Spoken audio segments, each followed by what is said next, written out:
Hello everyone, it's Debra Kasowski here, and I'm here to share with you 4 lessons you can learn from adversity.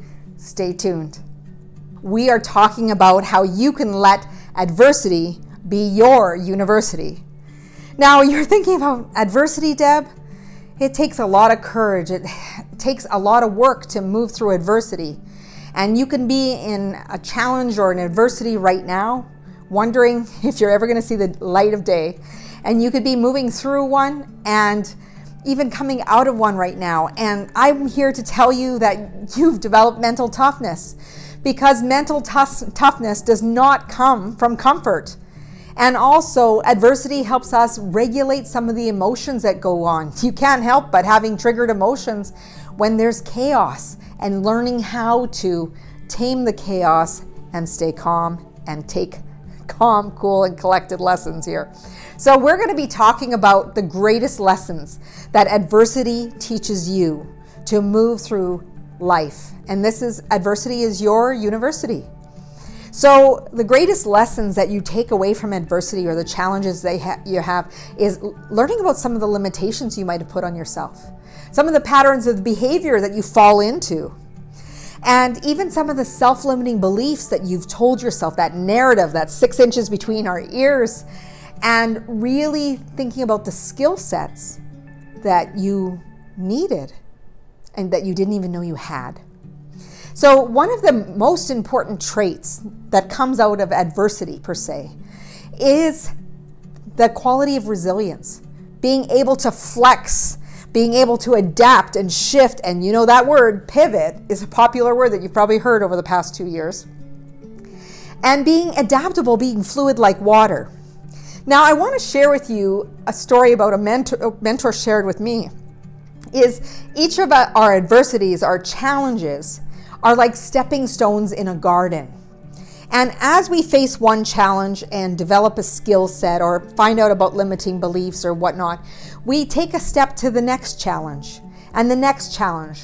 Because new level, new devil, you might have heard that saying. So new challenges will always arise as you elevate and you grow yourself.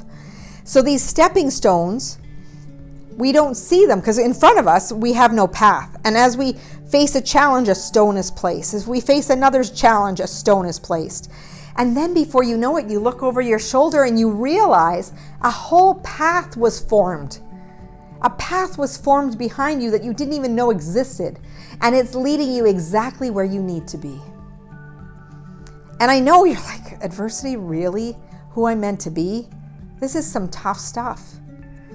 Well, I'm here to tell you tough times don't last. As Robert Schuller said, you are tougher than your tough times.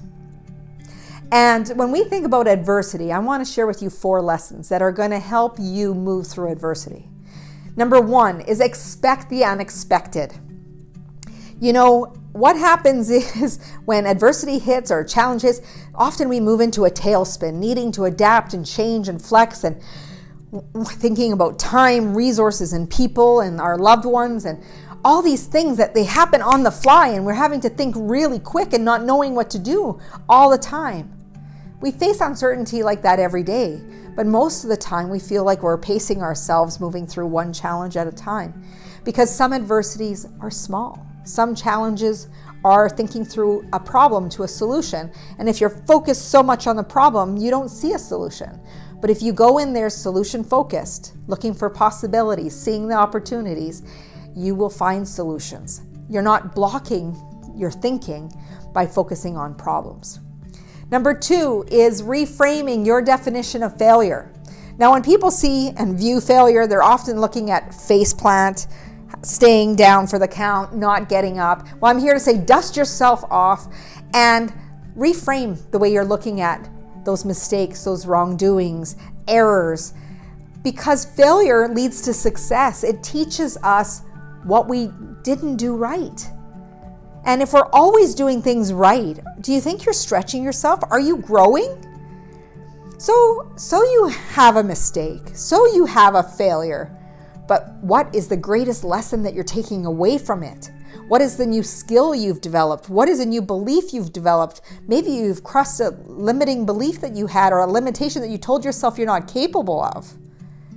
Now that's amazing, but it wouldn't have happened if you were successful. You wouldn't develop new skill sets necessarily in your success as much as you do in your growth. So reframe the definition. Give yourself some compassion. Be impeccable to yourself. Be your own encourager, cheerleader, self-supporter, and also offer yourself forgiveness. The other thing is number 3. Now, number 3, you're going to be like, oh, do I have to? Yeah, you do. Adversity forces us to ask for help. We are not meant to live in silos, in isolation. We need meaningful connection and significance to push through some of these adversities. And maybe that ask for help, you might see yourself as sitting on the bottom, reaching up, where someone is really wanting, it's human nature to help someone and pull them up and stand together beside them, because you never know when you're going to be able to help another person. So don't be afraid to ask for help in whatever form. That might be just in companionship. It might be, monetary. It might be in other resources, borrowing something, or even just, and it could be financially. It could be so many different things. But thinking about asking for what you need when you're in your tough spots, because it's human nature for people to want to help. Allow people to help you. And number 4 is adversity truly defines your commitment. It truly defines who you are. And I recommend to anyone, if you have the physical ability to challenge yourself to do a marathon or something physical that you didn't think you're able to do, I will tell you that that's a definition of commitment. It is the endurance. It's finding out what you're made of when you feel like you've hit the wall. How do you finish? How do you reframe? Whether you were going for a personal best, whether you were going just to finish, whether you were going to challenge yourself to go a distance. Everyone has a different goal. But think about what it is that drives you to stay committed and not quit, to never settle, never give up on yourself. That's the definition of commitment. Because those who continue forward and define their commitment, they're going to do what they need to do. They're going to do what it takes and stay committed to their goal. And, you can use adversity to your advantage. And how's that, you say?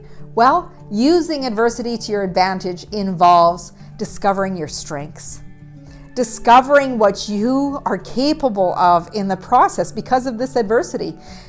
Tapping into new skills you didn't know you had. It's there's some excitement in there.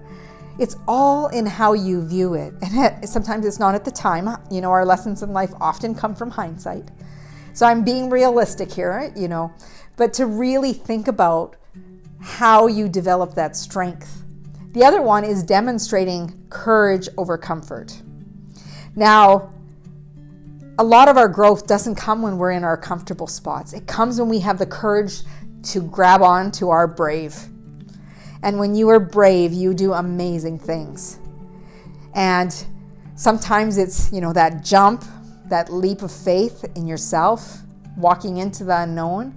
Sometimes it's speaking up at a board meeting or putting your resume into the ring of something that you never thought possible. And sometimes it's leading a group or your family.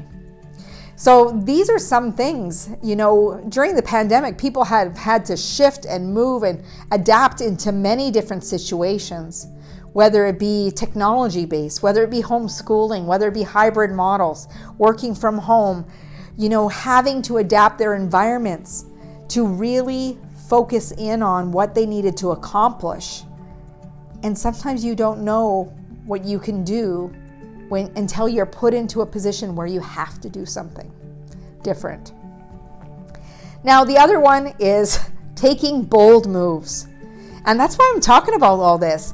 Have you seen the bold moves, the actions you've had to take to show up and show up differently and take care of yourself? I want you to take a big breath right now. Big breath. And just pat yourself on the shoulder and say, man, you've done good. You have done a great job at moving through some of the challenges, and you have not given yourself enough credit for what you have done. max out and recognize how powerful you are.